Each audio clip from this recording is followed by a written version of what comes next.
L'astrologie est avant tout une philosophie de vie, on pourrait dire, qui nous aide à incarner qui l'on est véritablement dans notre essence.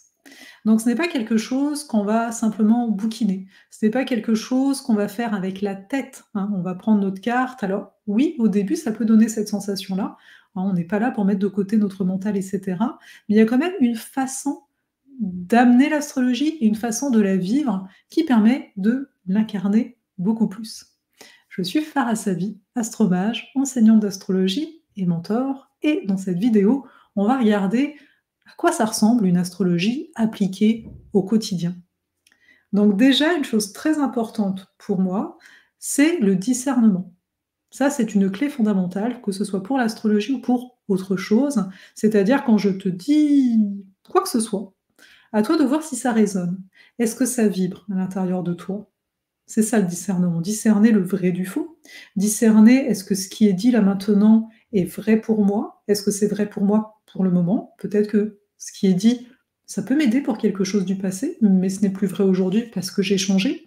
Donc le discernement est une clé essentielle. Donc j'aimerais que tu m'écoutes toujours avec ce discernement-là. Donc comme je disais dans le titre, on va voir ici l'astrologie au quotidien. Déjà, d'une part, hein, l'astrologie, elle aide au fait de ne pas être dans le jugement. Si tu as vu ma vidéo «C'est quoi l'astrologie philosophale?», je te parlais de cette notion d'amour inconditionnel et pour moi, c'est le non-jugement, c'est la bienveillance. C'est cette capacité finalement à toucher l'essence de l'autre, à ne pas le juger, à mieux le comprendre, donc à mieux comprendre peut-être pourquoi cette personne-là, elle réagit différemment que nous, parce qu'à la base, l'astrologie, elle nous sert à nous de mieux, nous comprendre, nous connaître, mais surtout à mieux donc connecter avec nous-mêmes et avoir beaucoup plus de bienveillance et de compassion avec nous. Donc ça déjà, c'est une chose fondamentale à bien retenir. Et à partir de là, on va regarder ensemble comment se manifestent les énergies zodiacales, parce que ce sont des énergies. On n'est pas que notre signe solaire, on n'est pas que notre lune, on est l'ensemble. Même les signes du zodiaque dans lesquels, pour ceux qui connaissent, tu n'as pas de planète, eh bien ces énergies, tu les portes et tu les vis d'une façon ou d'une autre. Donc je vais donner ici l'exemple moi j'ai un Mercure Taureau. Ok, Mercure, c'est la communication. L'énergie taureau, de façon globale, elle est très dans le concret, elle est très dans les solutions. Mercure, c'est la façon de penser. Et il est vrai que je vais, par exemple, avoir une tendance à, quand on me dit quelque chose, à trouver des solutions. Donc à être force de proposition par là même, et donc à proposer des solutions. Ok, tu as ça comme problème, voilà, tu peux faire ça ou ça. C'est très terre, hein. En règle générale, les Mercure en signe de terre, hein, Capricorne, donc Taureau, également Vierge, peuvent avoir un côté très comme ça. Concrètement, voilà, moi, qu'est-ce que je peux te dire? Sauf qu'en face, je peux avoir par exemple un Mercure Scorpion, ça va être mon cas au quotidien, et il ne cherche pas forcément des solutions concrètes quand il me dit quelque chose. Peut-être il me disait que ça ne va pas bien, parce que la force du Mercure Scorpion, c'est aussi d'aller dire ses vérités, les vérités qui peuvent être un petit peu inconfortables. C'est quand quelqu'un te dit qu'il va pas bien, ça pourrait être inconfortable, indépendant. Sauf qu'en face, donc il a un Mercure Taureau qui est là, ok, mais tu peux faire ça, ça, ça. J'ai conscience que ça peut demander du temps, mais tu peux faire ça, ça, ça. Ce que je vais amener là, parce que peut-être que toi-même, si tu as de la terre et enfin, que tu sois dans une position ou l'autre par rapport à ce que je viens de dire, eh bien ici, c'est de voir, ok, j'ai conscience que ce sont mes énergies. C'est-à-dire, j'ai conscience que l'autre, peut-être, mes solutions, il n'en veut pas. Dans un premier temps, j'étais vexée. Dans un premier temps, j'étais là, mais je comprends pas. Je lui dis des choses concrètes et il n'applique pas. Dans un premier temps. Mais grâce au fait d'avoir conscience de ça, je me suis dit: «D'accord, c'est toi, c'est ta façon de communiquer. Tu ne peux pas changer», en tout cas, le but, c'est pas forcément de changer quoi que ce soit, c'est de dire: «OK, j'accueille tel que je suis». Mais en même temps, j'ai conscience que lui est autrement et par là même, c'est là qu'il y a comme une magie, hein, qui vient opérer, c'est-à-dire que je respecte le fait qu'il ne va pas appliquer forcément ce que je dis. Je vais respecter le fait de me voir aussi aller, hein, j'ai un côté bélier, peut-être un peu plus impulsif, à donner des solutions, alors que peut-être c'est pas ce qui m'a été demandé. Donc vous voyez, il y a une évolution qui s'opère, il y a une transformation qui s'opère, parce que le taureau, c'est pas que des solutions concrètes.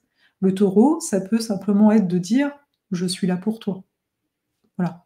Donc je suis pas en train de te trouver des solutions, je dis que je suis là. parce que c'est la présence. Bah et en fait, même si je ne dis rien, l'autre va sentir que je suis là. Parce que l'énergie du Taureau, c'est cette présence qui est apaisante. C'est cet ami que tu sais qu'il est toujours là, même s'il est silencieux, même si tu ne le vois pas. C'est un roc. Donc, on l'entend ici. Il y a différentes avec la même énergie, je peux réagir de différentes façons, puis il y en aurait d'autres, hein, on s'entend, parce qu'on n'est pas que ce point-là, il y a un ensemble, mais qu'en même temps, bah, on voit que en fonction de qui on a en face, bah, tel qu'on est, va peut-être pas être non plus accueilli de la même façon. Mais ça ne veut pas dire que je suis mal adaptée, pas forcément. On va prendre ici un autre exemple, le côté cancer, l'énergie cancer. L'énergie cancer, on l'a dit susceptible, hein, si vous ne le saviez pas. Et donc, bien sûr, on peut la vivre comme ça, c'est-à-dire on peut être boudeur. Ah, j'ai proposé quelque chose, on m'a pas écouté, ah bah je vais bouder. Alors, moi, j'ai une lune cancer, je me vois bouder maintenant. Mais je me vois bouder. C'est-à-dire que ça ne me touche plus comme avant. Je suis pas vraiment touchée que l'autre bah, s'est pas intéressé à ce que je disais ou peu importe.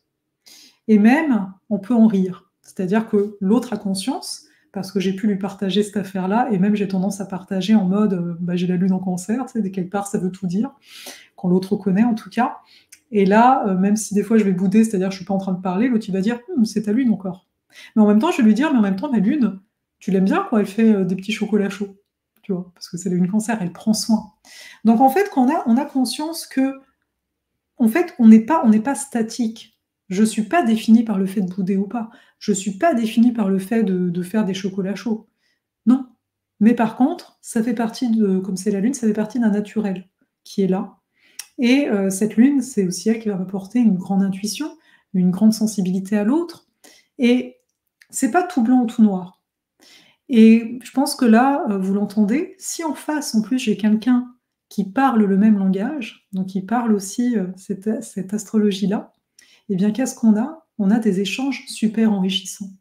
On a une compassion qui est aussi énorme, parce qu'on a une compréhension qui est là initialement. On sait que l'autre ne fonctionne pas pareil. On peut même «citer» entre guillemets pourquoi il ne fonctionne pas pareil, ou en tout cas parce que fonctionnement, ça donne un côté technique, hein, dit comme ça, mais il faut bien comprendre, ce sont des énergies, qu'elles ne sont pas fixes, que oui, peut-être que j'aurai toujours un petit côté boudeur par moment, mais que ce côté boudeur ne va pas forcément prendre toute la place.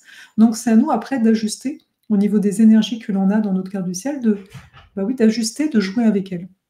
Parce que là aussi, il y a un côté, en tout cas personnellement, j'ai des énergies Gémeaux, il faut le savoir, si vous avez envie d'embarquer dans une aventure avec moi, parce qu'il y aura toujours de la légèreté. Et pour certaines personnes, ça peut être bizarre de dire: «Mais là, on parle de choses super sérieuses, mais en même temps, bah, je vais apporter un peu d'humour, un peu de léger». Mais tout ça avec beaucoup de cœur aussi. Mais dépendant. Certaines personnes vont me dire: «Ah bah, moi j'ai du mal avec telles énergies-là». Mais le fait de savoir que ce sont les énergies Gémeaux, bah, aussi tu peux comprendre quels sont les bons aspects de cette énergie-là et à quoi ça fait écho peut-être en toi avec lequel tu as un peu plus de mal. Le but, encore une fois, c'est d'avoir vraiment cette bienveillance, c'est-à-dire qu'on n'est pas là pour, changer obligatoirement, mais par contre, il est clair que quand on commence à s'engager dans un chemin comme ça au quotidien, donc on a cette connaissance de l'astrologie et qu'on arrive à se voir et à se détacher aussi de ce qui est dit, hein. L'astrologie n'est pas statique, elle est vivante et de se faire des échos, hein, c'est un échange, c'est une relation encore une fois, eh bien on se sent tellement enrichi. Je veux dire, moi, j'ai pas besoin de faire des choses, à l'extérieur forcément pour ne pas avoir de choses à raconter. J'ai tout le temps plein de choses à raconter parce que ça enrichit énormément qui l'on est fondamentalement.